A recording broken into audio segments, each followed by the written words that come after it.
Dysfunctional families often organise themselves through roles. Someone becomes the peacekeeper, someone becomes the responsible one, and sometimes someone becomes the black sheep. And these roles over time can end up feeling like a part of your identity. This is Rianne's Unpopular Opinions on Healing, where I expose the emotional patterns that most people avoid. Let's take a closer look today at where these roles come from and what happens when they persist. Let's get straight into the story. Am I the a-hole for favouring my scapegoat brother over the golden child sister?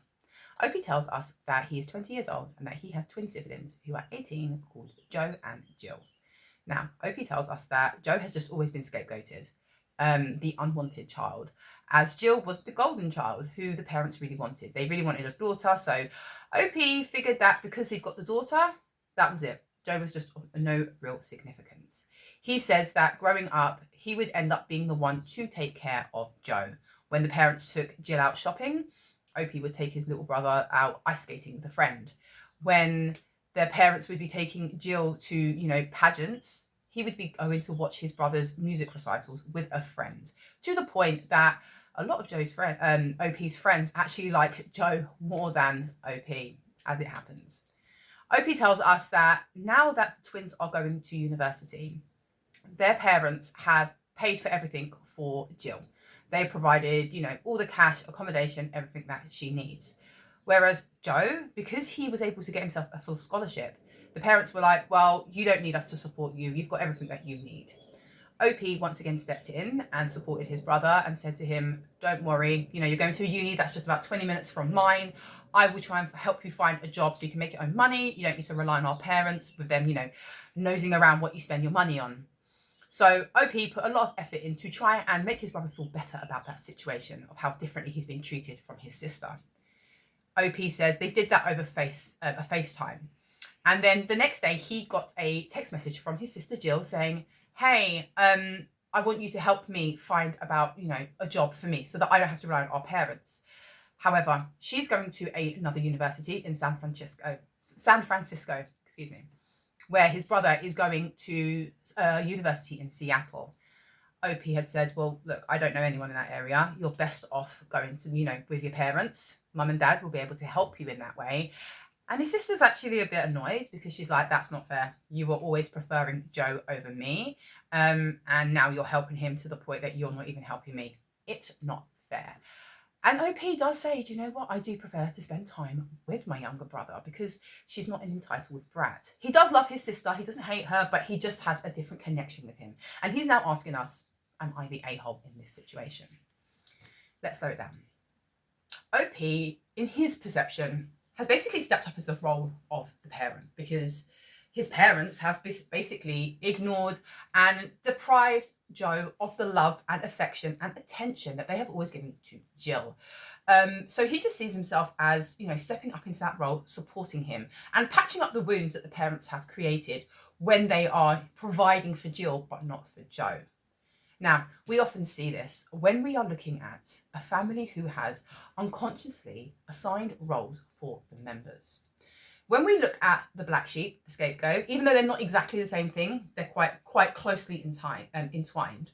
It is a role that is placed on top of a child. So today we are going to take a closer look at how these roles within the family, so the black sheep and the golden child and some others, are created and why they are created.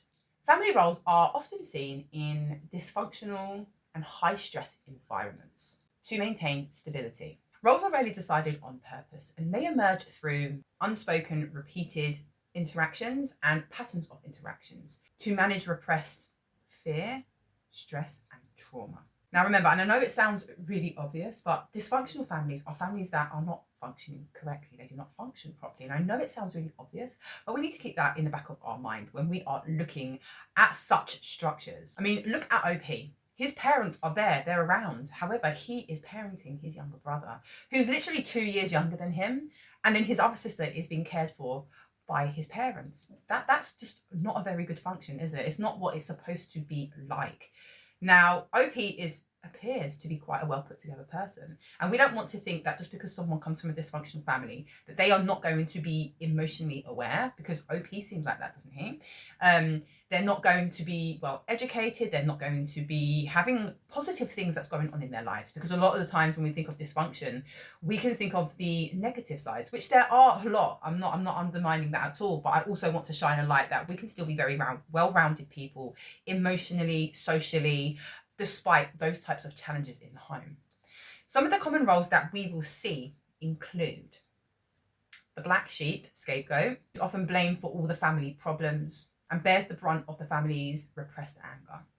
Then we have the golden child, who is, they can do no wrong, they are perfect. However, there is a lot of pressure for them to maintain that image. Then we have the caretaker, who manages the emotional well-beings of the family and sacrifices their own well-being to make everybody else happy. We also see the lost child, the quiet, inconspicuous child, and then we've also got the mascot, Dash the clown, who uses humour, wit, charm to break tension and distract from the family's serious problems. When we look at OP's story, the guiding adult in this story is OP, and he's a kid. And I mean, I know he's 20, but 20 is still very young to have the responsibility of caring for a whole another person. And when we look even a little bit closer, we can see that, OP has the caretaker role, right? He's maintaining the well-being of everyone, not just of Joe, because he's maintaining his parents' well-being by picking up that slack and looking after one of their children, even though he's their child himself. Then we've got Joe, who is the scapegoat. And although we don't hear anything from Joe's perspective, his brother can see that, and we can see that he is ignored by his parents. He is emotionally neglected by his parents. And then we've got Jill, who is the perceived golden child. Now, we don't want to just go, oh, the golden child has the world, everything that easy, just because the parents will put a highlight on them of how fantastic they are. These are, again, roles that we are put into, and the parents perceived, for example, that Jill was the perfect child because they wanted a daughter, and now she's fantastic. So how are these roles assigned, and why are they assigned? So remember, the types of roles that are placed on these people in the story and of you in the family that you may have been in, the experience that you may have had. Firstly, remember, dysfunctional family. These are placed unconsciously. There is a mechanism called the dance of family dynamics, and I think it's really interesting. So it's the idea that the family dance. One person's behavior creates an emotional response in another person, leading to automatic, predictable reactions. And over time, those actions turn into ingrained repetitive roles. So for example, it would work like this. So it'll be like, I do this, you do that. I do this, you do that. So there's the dance, right? But this is actually, I neglect the child's needs, so you take over. I neglect the child's needs, so you take over. Hey, we can see that happening with OP, right? You can see the parents doing this, right? They're taking Jill shopping rather than inviting Joe. So OP does that. He's like, right, I'll take you skating. I'll take you skating with my friend and we'll do something fun. And then, the parents take Jill to the pageant. They don't invite. They're not thinking, about Joe's music recital. So OP does that. He's like, he takes his friend and he goes there instead. And there we got the dance. And then over time, well, that is your action. This is now expected of Joe. Sorry, this is now expected of OP. And this is accepted. The neglect, the doing something else and not looking towards the other child. And then we can see that in all different types of roles. It doesn't mean that you don't like care. It doesn't mean that OP doesn't like caring for his brother. This is now just because he has a quality in him that is caring, that will step up and help others. That role has been given. And that's where the problem is, because why should we now be blanketed as a caregiver just because we're a caring person? Yeah. And in that same stance, in that same way that this dance now made him the caregiver, all of a sudden, you're the black sheep. Now, look at it in the perspective that you are already of a different temperament to other members of your family. You break unspoken rules. You are independent. You are talented. You are emotionally aware. So when I do this, you do that. When I do this, you do that. It's your fault. No, it isn't. It's your fault. No, it isn't. And there we go. We see that interaction. And now it's decided that You keep saying it's not your fault. Yeah, I'm now going to deflect all my problems onto you because you're the one who keeps standing up of it. So I'm doing this and you're doing that. And we can see that dance as well and how those roles are given. Over time, that's how we slip into these roles. Okay, that purpose is decided and it's enforced. This brings us to the loop. With roles comes behavioral patterns that keeps us going round and round. The thing that keeps us in those patterns that we were just talking, in those roles. So it starts up here with the family functioning as an interconnected unit. Up here. Someone is stressed. It radiates like a ripple effect throughout the family. Goes down to here. The black sheep. The unit often like channels their collective anger and stress through the black sheep, who then acts out, allowing others to avoid that core issue. Whatever that stress was has now been pushed into the black sheep because that is their function within that unit, which takes us up to here, the stability feedback. When one member changes or breaks the role, the family unit reacts with resistance, attempting to force the individual back into that space, right? Back into their designated role to restore equilibrium, right? So this is a very simple cycle, but we can see, the black sheep has a purpose. They are the one that everyone forces their stresses onto. And then when they act out, hang on a minute, get back into line to where you're meant to be. And it continues because that will then trigger, sorry, it's a lot of hand movement there, I apologize. But that then triggers another issue within the family that ripples again, and hey, bang, it's straight back onto the black sheep. Now, it is worth pointing out that the black sheep isn't going to be the only one who's going to struggle within their role, because remember, it's a persona that is literally like a bag put on top of your head with the writing of your role on it. So anything else about you isn't going to be able to be seen, but it's still felt. Yeah. So every role in this dynamic, in this family situation, is quite fragile. So it's not going to be the only black sheep who is going to struggle in this space. I can see why some people would behave like this. As I just said, these roles are very fragile. These are forced roles that are placed upon us. Almost like a robot when I need joy, golden child. I want to blame someone, black sheep. Give me some caregiver. Because they are literally like someone got a bag and put it on your head and put the stamp, black sheep, joker, caregiver, just because there's some small part of our personality that have qualities like that. But then all of a sudden we're taken over by this, and this is who we are, and we have a function within a dysfunction to play that part. And then when you don't, all hell breaks loose, right? And it's confusing because you're a kid when this all happens.